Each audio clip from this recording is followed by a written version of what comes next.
ଜୀବନରେ ସବୁବେଳେ ଏଇ ଗୋଟିଏ କଥା ମନେ ରଖିଥିବେ, ଜୀବନରେ କେବଳ ସେହି ଲୋକମାନେ ବିଫଳ ହୋଇଥାନ୍ତି ଯେଉଁମାନେ କେବଳ ଚିନ୍ତା କରିଥାନ୍ତି, ଚେଷ୍ଟା ନୁହେଁ।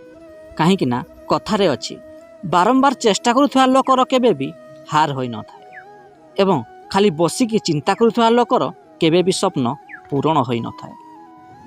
ଏ ଦୁନିଆର ସବୁଠାରୁ ନିରାଟ ସତ କଥା ହେଲା, ଯେ ପର୍ଯ୍ୟନ୍ତ ଆପଣଙ୍କ ପକେଟରେ ଟଙ୍କା ଅଛି ସେତେଦିନ ପର୍ଯ୍ୟନ୍ତ ଆପଣଙ୍କ ପାଖରେ ସମସ୍ତେ ଥାଆନ୍ତି।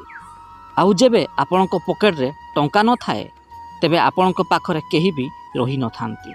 ତେଣୁ ଜୀବନରେ କେବେ ବି କାହାରିକୁ ଆବଶ୍ୟକତା ଠାରୁ ଅଧିକ ବିଶ୍ୱାସ କରନ୍ତୁ ନାହିଁ। ଜୀବନରେ କେବେ ବି ପଛରେ ନିନ୍ଦା କରୁଥିବା ଲୋକମାନଙ୍କ କଥାକୁ ଧ୍ୟାନ ଦିଅନ୍ତୁ ନାହିଁ। କାହିଁକି ନା ଆପଣ ଏହା ଜାଣିବା କଥା ଯେ ଆପଣ ସେମାନଙ୍କ ଠାରୁ 2 ପାଦ ଆଗରେ ଅଛନ୍ତି। ଖାସ୍ ସେଇଥିପାଇଁ ହିଁ ସେମାନେ ଆପଣଙ୍କ ପଛରେ ଗପୁଛନ୍ତି, ଆପଣଙ୍କ ଆଗରେ ନୁହେଁ।